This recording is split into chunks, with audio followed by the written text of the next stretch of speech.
All right, let's go to Becky in Tulsa. What's up, Becky? Hey there. Welcome to the Barn Raising. How we doing? Thank you so much. I'm doing okay. How are you? I'm good. Thanks for calling. How can I help? Thank you so much for taking my call. You bet. I'm having an issue in my marriage that I feel like I've come to a breaking point, so I just need some advice. Okay. My husband and I are a blended family. He has 2 children and I have 1, and we've been married for almost 10 years. We took a class on blending families before we got married and followed the advice, putting our money together.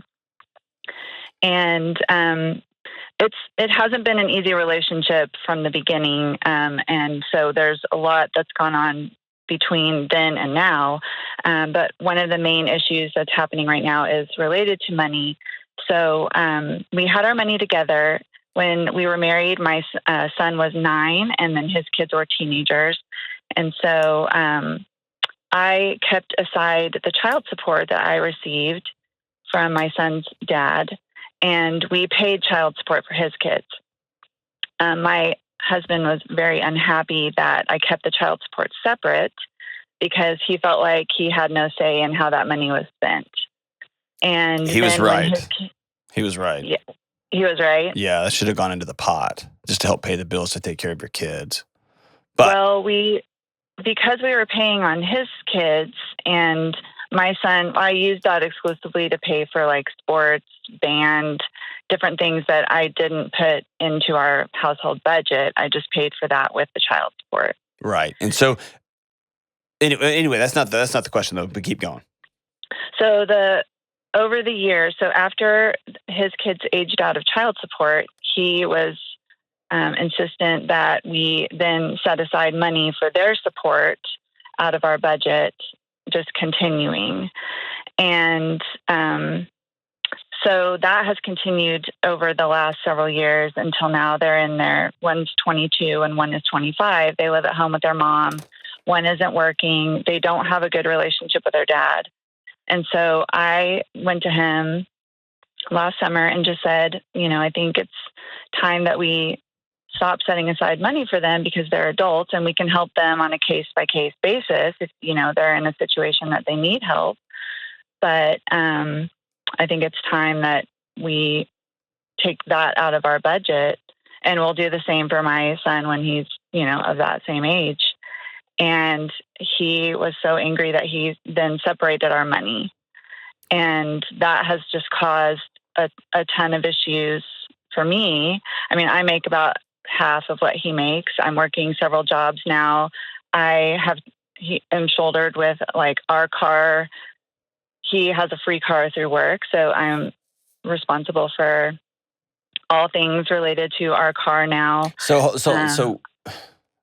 I was a super immature response, and I would be willing to bet that money separation issue and the holding it back and this is this and this is mine and that's yours, that's just symptomatic of some deeper rift in your marriage that's probably been there for a long time.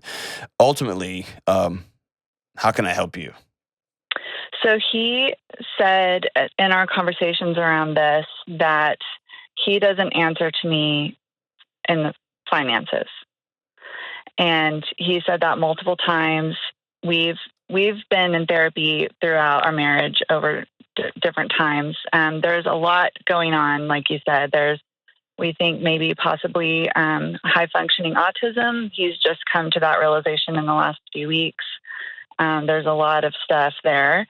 But he has, even through therapy and all that, has never backed down from the position that he does not answer to me financially. And I don't know. I feel like that broke our vows. Like I'm really struggling with seeing how to continue forward if that is the view.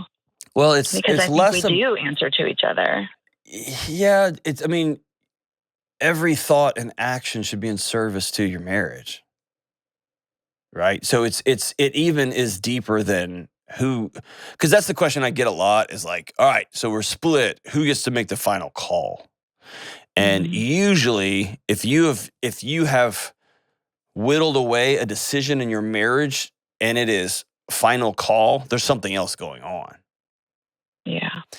Right? There's decisions that are made that are the right decision for my family that I don't like, or that I would have like if I was on my own, I would have done differently, but it's the right thing for our family. A friend of mine's taking a new job. They're moving to Nashville.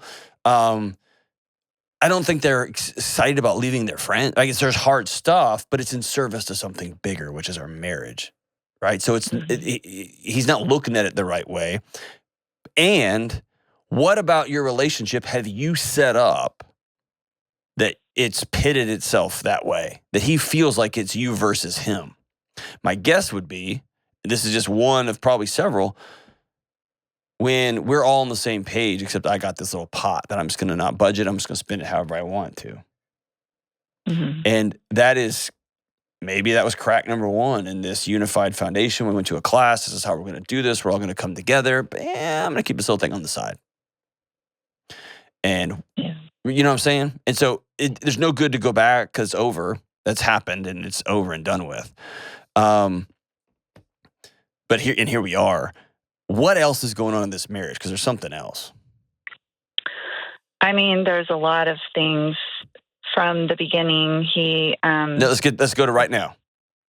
Intimacy, now? Scale of 1 to 10. 10 being incredible, peel the wallpaper off. Intimacy, 1 is like, I don't even know that guy. It's a 1. Okay. What about conversations about where we're going to eat? Like what for dinner and stuff like that. 10 being like, you pick. No, you pick. Oh, I'll eat anywhere. And 1 is like, this is what we're having. It's pretty low. Okay. Pretty low on that scale. When's the last time we went on vacation together? No. We went last summer. How was it? With my family. Okay. 1. Because you went with your family. Well, it's not good. Not so good. He and both of his children are, in theory, on the autism spectrum. So any kind of disruption in routine is difficult.